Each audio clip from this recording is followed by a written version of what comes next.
The scheduling office called it a colloquium on interspecies threat assessment, which was the Academy's way of saying two people who disagreed about something important would sit in a room until one of them gave up. It happened every third rotation. Usually I didn't care. This time I cared, because I was in the room. Cadet Lena Morrow, second year, xenobiology track, no disciplinary record, one cleared waiver for a non-regulation companion animal. The waiver was Hound's. He was a golden retriever, 8 years old, with a coat the color of old wheat and a disposition that could charitably be described as indifferent to everything that wasn't me or food. He had been cleared for Academy premises under the Companion Auxiliary Protocol, Section 4, on the grounds that he posed no tactical risk to personnel or equipment. He was asleep under my chair before the colloquium started. The two men at the front of the room had not noticed him. That was about to be relevant. Assessor geth-kalan of the geth-kalan hierarchy stood to the left of the lectern. He was tall in the way things are tall when they've been engineered for it. All vertical, all forward weight. The kind of silhouette that fills a doorframe and means it. His armor was a dull amber black, the color of something that had been burned and hardened. He had brought a handler with him. The handler stood by the far wall and held a leash. At the end of the leash was the geth-kalan apex warhound. It had a name in their language that translated, roughly, as the one who settles arguments. It weighed, by my rough estimate, somewhere around 230 kilograms. It had been watching the room since it arrived with the patient, calibrating attention of something that has never once in its life been the smaller thing in a space. Dr. Ellison Price stood to the right. He was a civilian xenobiology lecturer from the Outer Settlements Institute, which was the academic equivalent of arriving at a sword fight with a bibliography. He had published 4 papers arguing that Earth's deathworld classification was a sociological artifact, a kind of folklore that humanity had allowed to calcify into policy. He believed, in print, that the alien consensus on Earth lethality was based on anecdotal contact incidents and an over-reliance on primary data from species with limited threat modeling capacity. He had tenure. This protected him. The subject of the colloquium was, formally, whether Earth's companion animal category warranted reclassification under the geth-kalan hierarchy's threat taxonomy. Assessor Corral had petitioned for downgrade. Dr. Price had published in support of it. The Academy had staged them together to see what happened. What happened, initially, was that they agreed with each other, which made the moderator visibly uncomfortable. Corral's position: Earth animals were instinct-driven, stimulus-responsive, and therefore categorically manageable through the correct application of dominant hierarchy signaling. His warhound was proof of concept. Any predator, Earth native or otherwise, would recognize and defer to a sufficiently senior apex. The classification system should reflect this. Price's position: Earth animals were misclassified because the original incident reports were filed by species with no framework for interpreting mammalian social bonding, pack behavior, or the specific threat profile of an apex predator at rest. The deathworld designation was, in his words, an emotional response dressed as taxonomy. They were both very confident. They were both very wrong. Neither of them had looked under my chair. Hound was snoring softly. A slow, coastal sound, like something that had decided the weather was fine and had nothing further to add. The colloquium went on for 40 minutes. I took notes. Hound shifted once, resettled, and went back to sleep. The moderator called for the demonstration portion of the session, which was Corral's term. He wanted to show that correct hierarchy signaling would produce deference, even in an Earth animal, in a live contact scenario. He nodded to the handler. The leash went slack.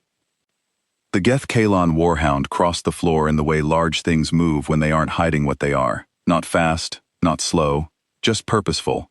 Every step a statement about how the room was organized. It stopped 6 feet from my chair. Its head came down. Its nostrils worked. It was looking at Hound. Hound opened one eye. That was all he did.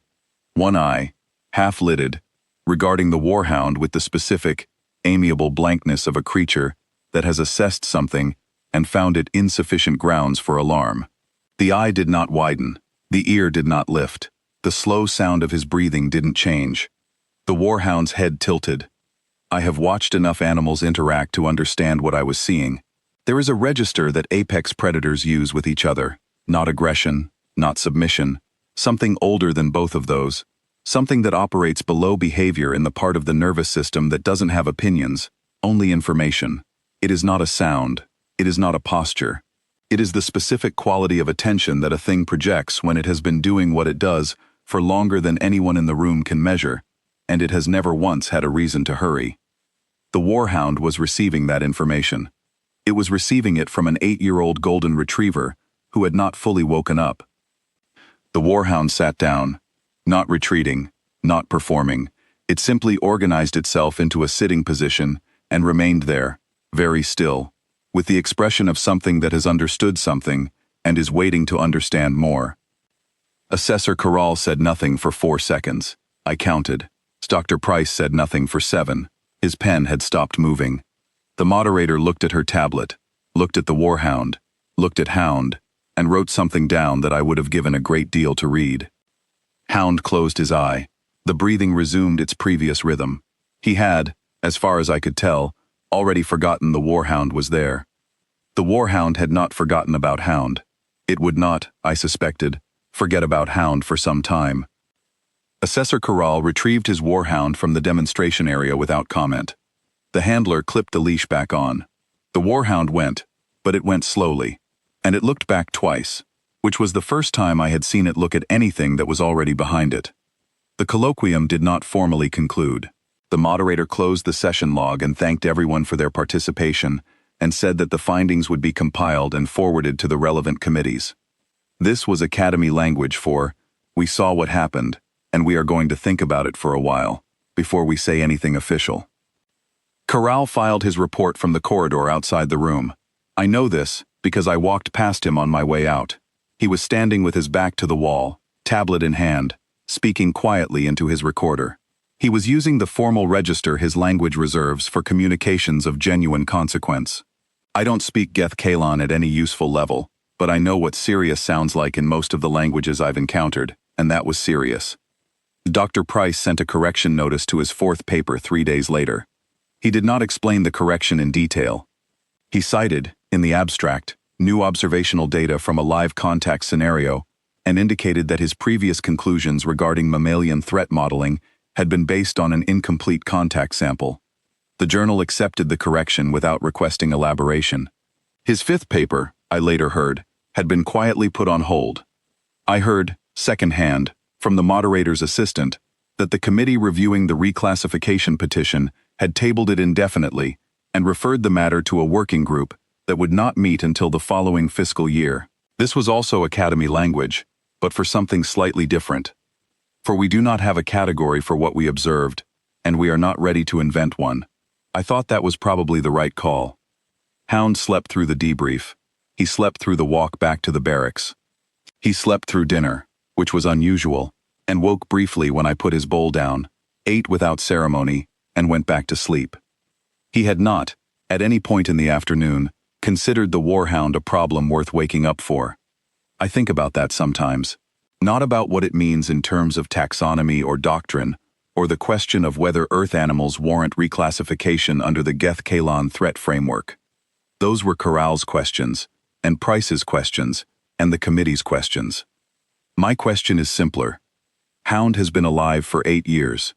He has spent those 8 years sleeping in rooms where things were happening that other people considered very important.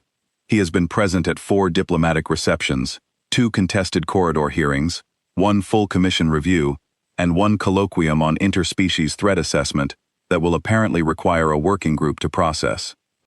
In every room, someone brought something they believed was the most significant thing in it.